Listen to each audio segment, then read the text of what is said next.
Marijuana is now legal in some form in nearly half the country. The growing cannabis industry wants a voice in Washington.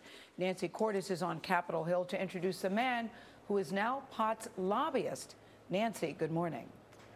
That's an interesting line for the resume, right, Gail? But if you think about it, marijuana is now a $2.5 billion industry. It's expected to grow to $10 billion just over the next few years. And so it's not surprising that industry leaders decided they needed some representation here on Capitol Hill.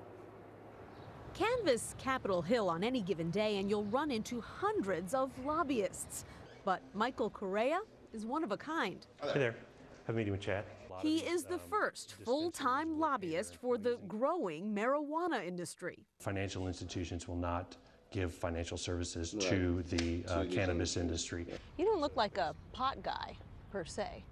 It's because I'm not. I'm just a Capitol Hill vet like most Capitol Hill people. Correa, who is 44, has worked as a Republican staffer and lobbyist for more than 15 years.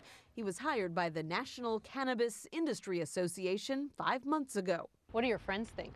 The first thing everyone says is congratulations. The second thing everyone says is, do you have any samples? He spends his days urging members and their staffers to change the law that prohibits banks from lending to marijuana vendors.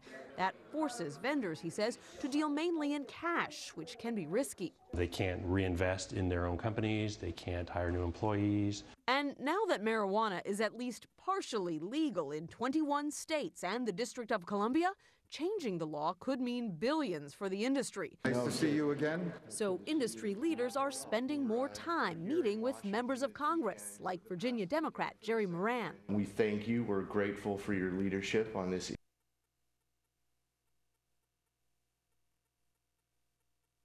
More interested in the issue than inhaling.